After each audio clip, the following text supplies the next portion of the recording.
Well, you had some adventure this week. I did. So I'm going to backtrack about what was it, like 5 years ago when I did that it was one of the first solo shows I did with John. Okay. And we talked about what a horrendous driver I am. Yeah. You talked about how you wreck so many of your cars, and yeah, you just can't keep a nice car. And when you bought your current car, right, which, you bought a nicer, more, a nice, more luxury sedan style car. You made a point that you were going to be very careful and try to preserve it. I did. And I bought it in 2013, I think. It's a 2013 Nissan Altima. And I have kept that car in great shape. And you've seen it. I have seen it. And you've known me for a lot of years to know that every time you saw me, practically, I had a different hunk of shit that I was driving. Well, hell, you even bought a car from me. I did, and wrecked that one. Well, I didn't wreck that one. Actually, the ex did, but that one went right to hell as well. Every car I've ever had has been demolished. So with this car, I really have tried to take care of this car. I haven't hit anything, and that used to just be a thing, was I used to bump, light poles and shit on the roads and curbs, and I'm a bad driver. I used to be a very bad driver. I've really cleaned it up because I tried to take care of this car. Right, absolutely. I really have been trying to take care of this car. And for 5 years I've had no accidents. I've had nothing that I've hit. I've had no scratches on the car, nothing. I've done all my maintenance shit that I never did before. No more of this riding 200,000 miles on one thing of oil. None of that shit, doing every 5,000, changing the oil, changing the brakes and the drums and all that fucking bullshit that you're supposed to do. The plugs, the what are those? The wires, whatever. Yep. That hook to the plug, those spark plug wires. Yeah. Mm-hmm. Done a tune up every 2 years, and don't drive the car a lot, to be honest, other than the 2 years that I went to Pittsburgh, that I was going back and forth to Pittsburgh. Yeah. Really haven't put, I got that car new. It's in 13. It's now 19. And I just broke 90,000 miles. Okay. So, and probably 70,000 of that was in those 2 years running back and forth every other day to Pittsburgh. So I probably, last year I put like 4,000 miles maybe on my car. when the average for, average person puts about 12,000 miles. Yeah.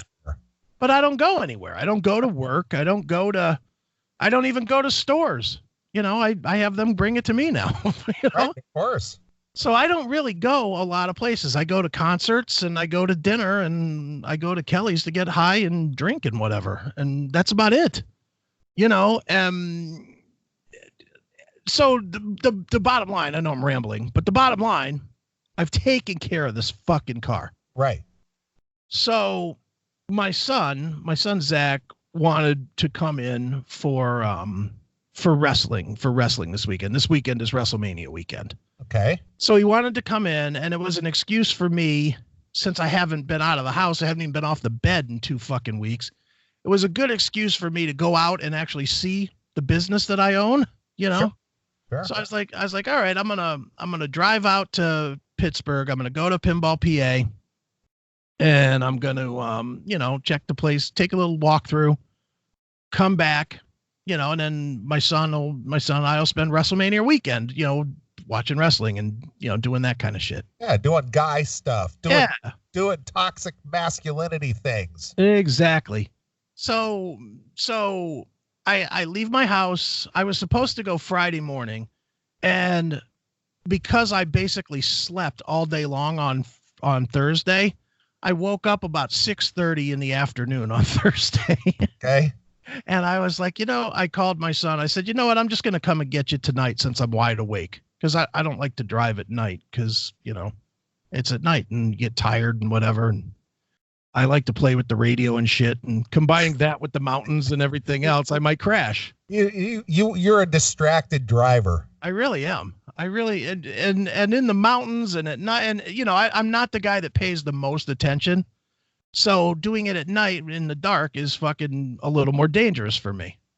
So, but I was wide awake. So I was like, fuck it. I'll just go and get him. So I take off 7 o'clock or whatever, get my car, start down the road and realize I'm just about out of gas. I have like a quarter tank of gas. So I was like, well, fuck, I'll just stop, get some gas.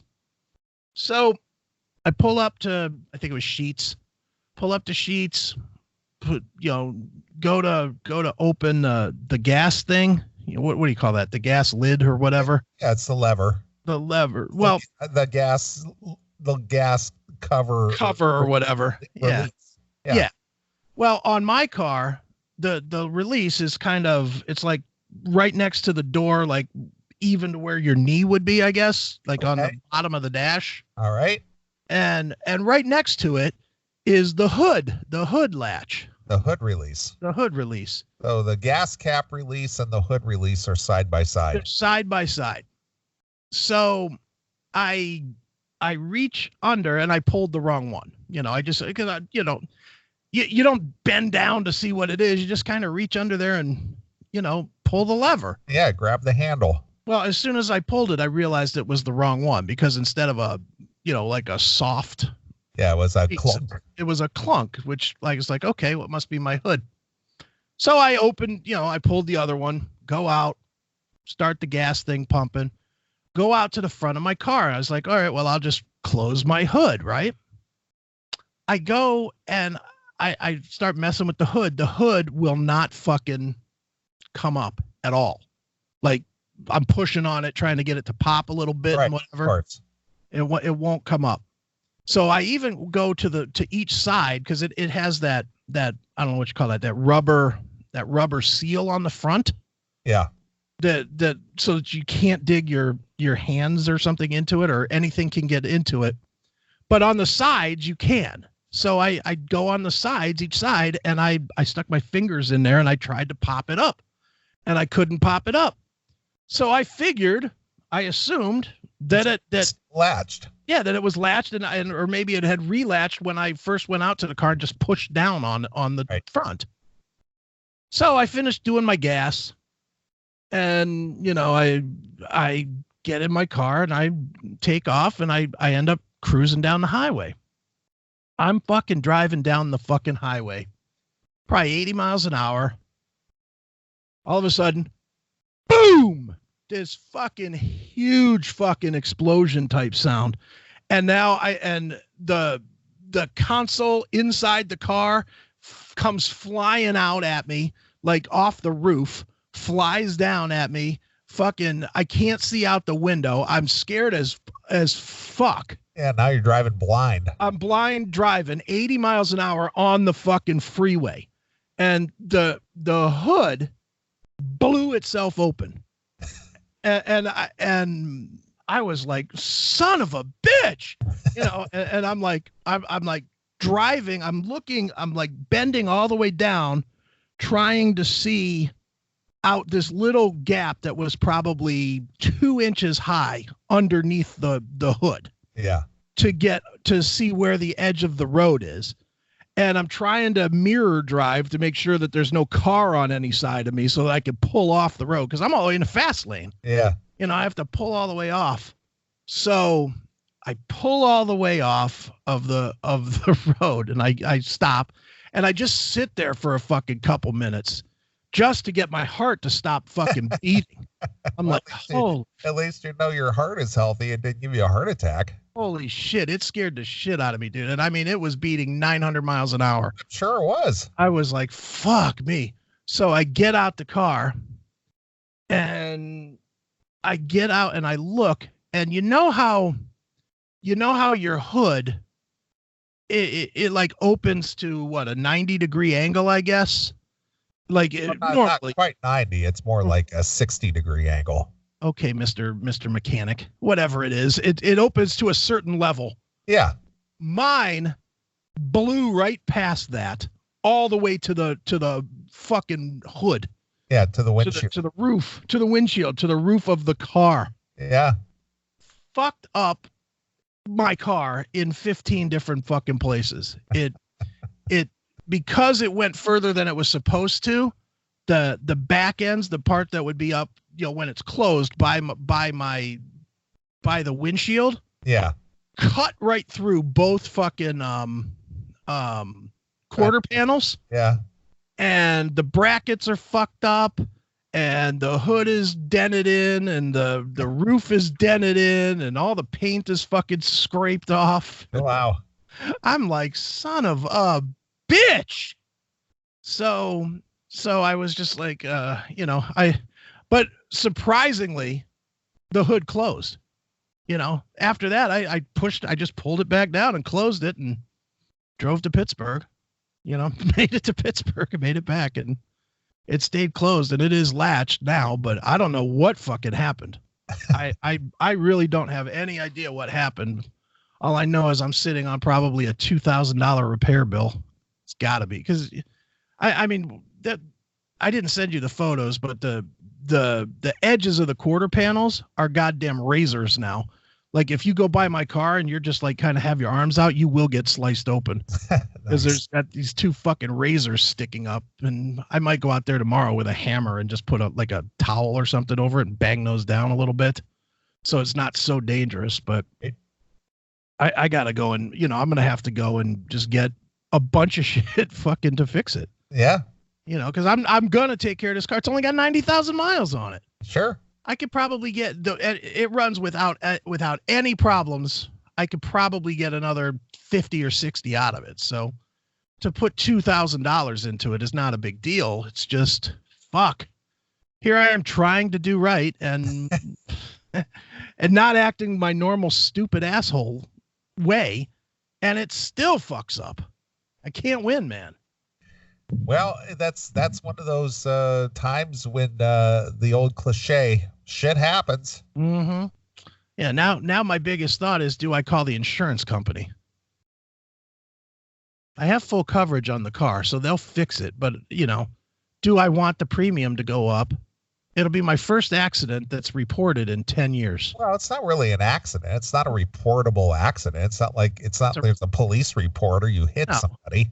It's a repair, though. Yeah, it's a repair, but it's not an accident. Yeah. Yeah, I got to figure that part out, is if it'll cost. Maybe you can consult with a body shop and get their input on it. Yeah, that's what I got to do. Ask them if it's worth getting the insurance company involved with it or not. Right. Or just see if they can make it like $2,700 for a $2,300. I mean, no, I would never do that. That would be wrong. That would be wrong to upcharge $500 on my $500 deductible. That would be terrible. Yes, it would. Well, aside from the Achilles tendon and your hood blowing open and, the fact that you're here tonight, wow, quite an adventurous week. Has been. And other than that, it's been nothing but TV. As I told you, I have become wildly addicted to the Trailer Park Boys. Are you almost finished with the series? I finished season. Look, this is, you know how I always say I'm addicted to everything? Yeah. This is a clear example of my addiction running fucking wild.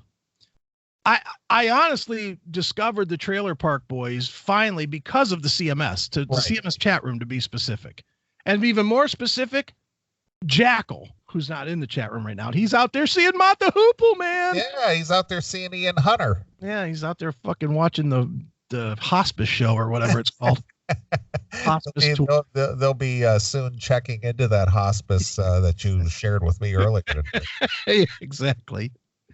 But yeah, this is such an example of my addiction.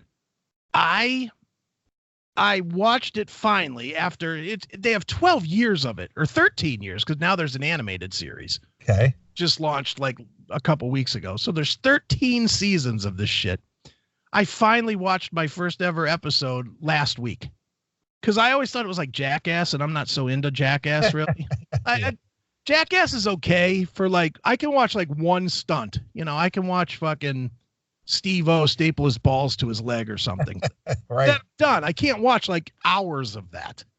So I always thought Trailer Park Boys was just kind of like the Canadian version of that. Right. So I just never really watched it.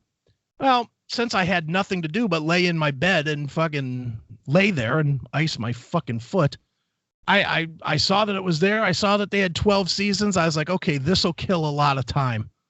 So I started watching it. And then my addiction took over.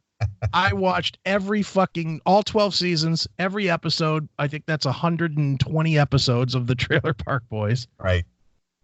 And I then went online, looked them up. They have a podcast. I subscribed to that. And I downloaded all 189 episodes of the podcast, of which I'm now working my way through listening to. So is the podcast a good listen? It's pretty fun. Yeah. Okay. It's pretty good. Yeah. I'll send you my login. Oh, okay.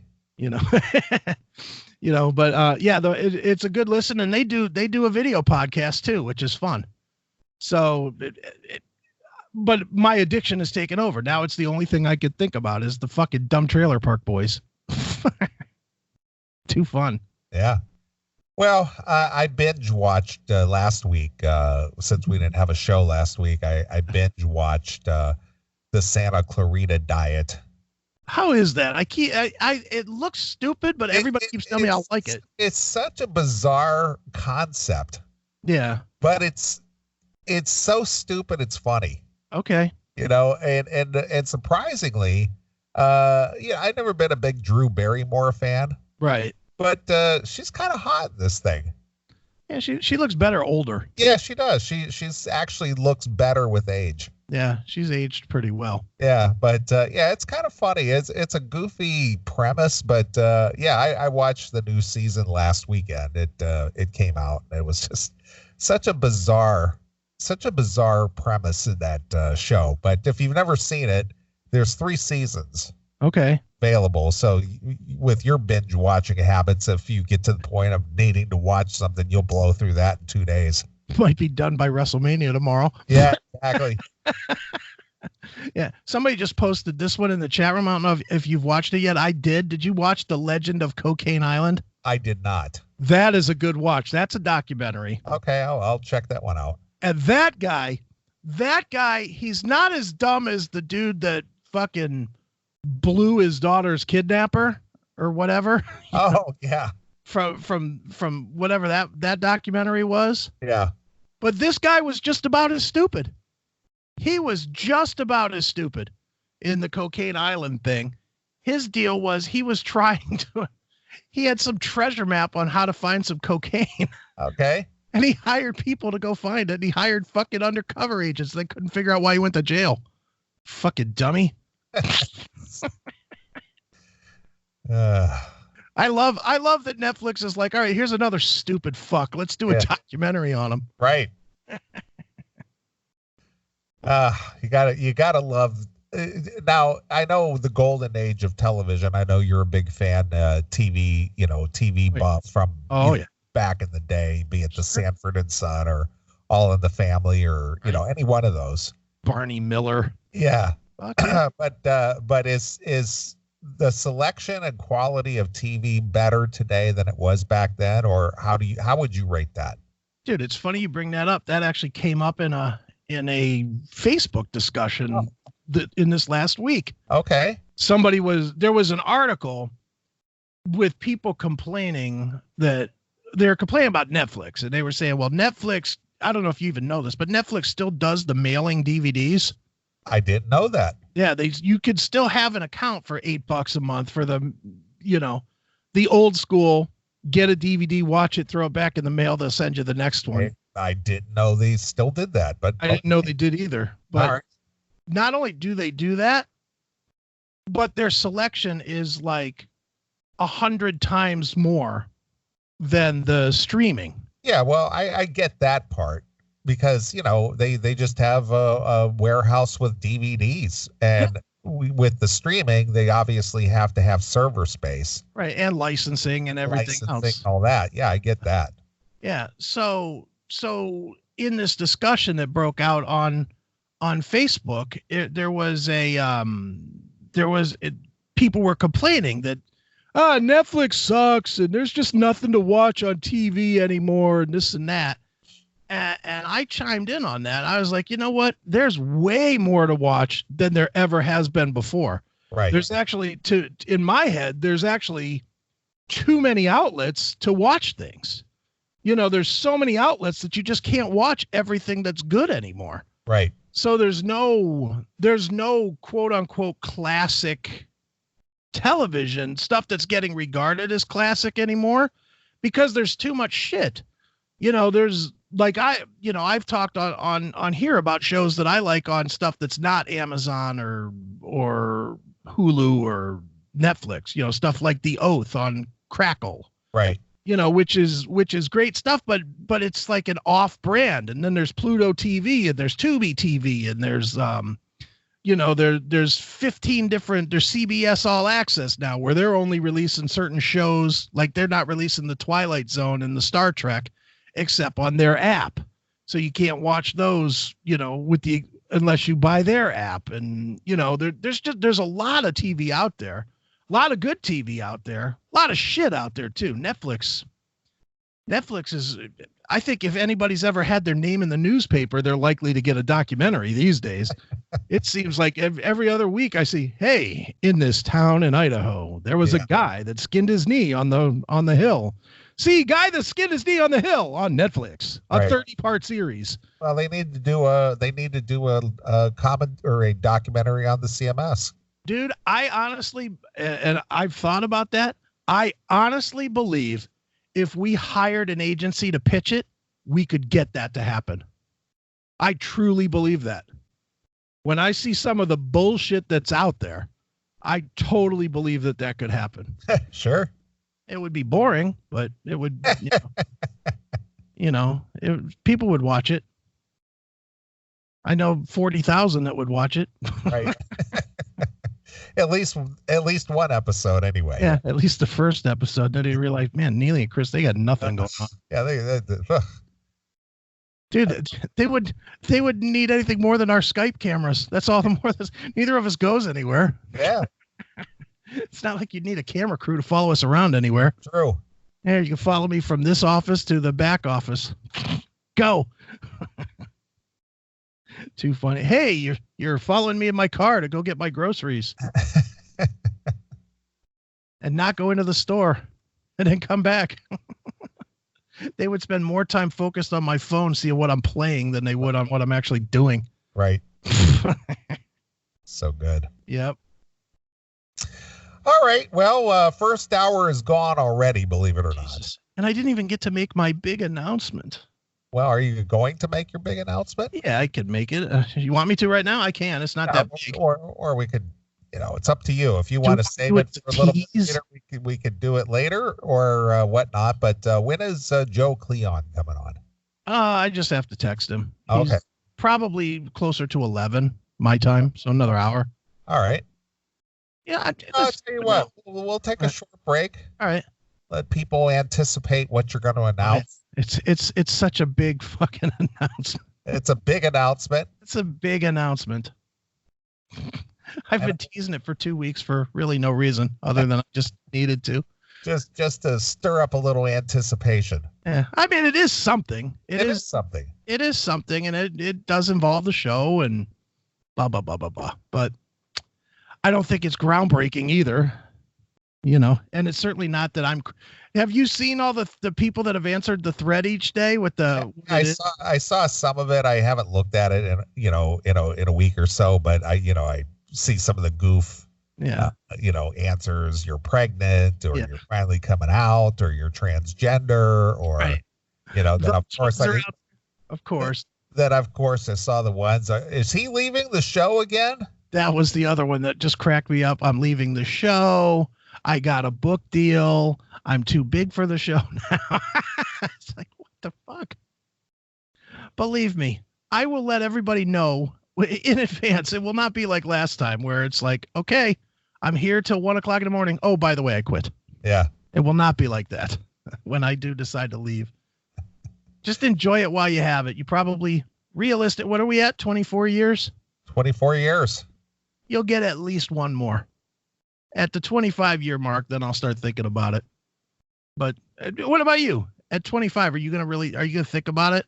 I'm gonna do it until you die. I'm gonna do it as long as it makes sense. Yeah. I mean, do you want to do it till you die?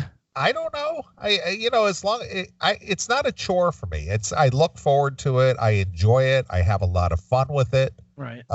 When it starts becoming a job and it's no longer fun, and it's more drudgery than anything else, and that's the time to quit. I love doing it, like the time 9 to 3. Yeah. I love. It's all that other time I don't love so much. It's the doing all the back end shit, the video stuff and whatever, which we do. I know I don't have to do, but I want to make the show good. I don't want to be involved in something that's fucking shitty. So I do it, but I don't love doing it. And I'll be honest, every single week at 7:30, I'm like, oh man, I gotta fucking get up. I gotta fucking go do this. I gotta wake up. I gotta have my energy right. I gotta, and even and that transition. And this is the hardest thing that I've had, because people, I me, dude. I've told people honestly that I don't love doing it every single week. I love doing the show, but the whole process of the show, I don't love doing every week. There is some work, and even on Sunday for me when I'm cutting up the show. Yeah. I sometimes drag that out till 7 o'clock at night before I even start on it. Yeah. I have to get motivated, got to get in the right headspace. I, get to where I go, okay, I could sit here for about 3 hours and get this thing cut up and get it uploaded and name all the segments and in the descriptions and tag it and all that other shit. Yeah, it takes work. It does. But I don't know if it's probably more for me just because of the 1 hour extra, but I think it's probably the same for you as well. The transition back to regular hours on Sunday is a bitch. Being up and being alive until 3 o'clock in the morning is extremely hard for me. Not to be up till 3 o'clock in the morning, but to then transfer back into getting up the next day at 8 o'clock in the morning. Right. You know what I mean? I mean, because, and I make no secret about it. I drink a shit ton of coffee during the show, which means I almost never go to sleep at 3:05. I go to sleep about 6:30, 7 o'clock in the morning after the show, because I'm usually super fucking amped up, full of caffeine, and plus have what do they call it? Stage juice. Right. I'm all amped up from doing the show. So then I can't go to sleep. So then I go to sleep at 7 o'clock, sleep maybe 2 hours or so, because I don't want to sleep all day, because then my whole system's all fucked up. Right. So it's that transition. You have to transition out of work mode into a whole different mode, and then back to work mode in a 24, 36 hour spin. Right. And that's hard. It used to not be hard. Lately, for me, it's been getting harder and harder and harder. But here's what it is. I ain't going anywhere right now. I'll put that rumor to bed before we go to break. That's not the announcement that I'm quitting. All right. Well, you had passed over this new Soto release. Yes. I have not listened to it, so I'm going to rely on you to pick a song. All right. So what should we play? I'm going to go with Belie. Belie. Yeah. Okay. It's a good one. What is it you like about this? Dude, this is typical Jeff Scott Soto music. It's exactly what he does. The Soto project is probably his heavier project of the 30 or more projects that I guess he's in these days. Sure. But this is more of his rock metal project than his AOR project. So it's just good sounding, straight up hard rock, heavy metal, light heavy metal type stuff. Okay. So. All right. Well, the new Soto release is called Origami. Yes. And we're going to listen to a tune here. This is called Belie. We'll be back in a few minutes. So it's Jeff Scott Soto exclusively here on your classic metal show.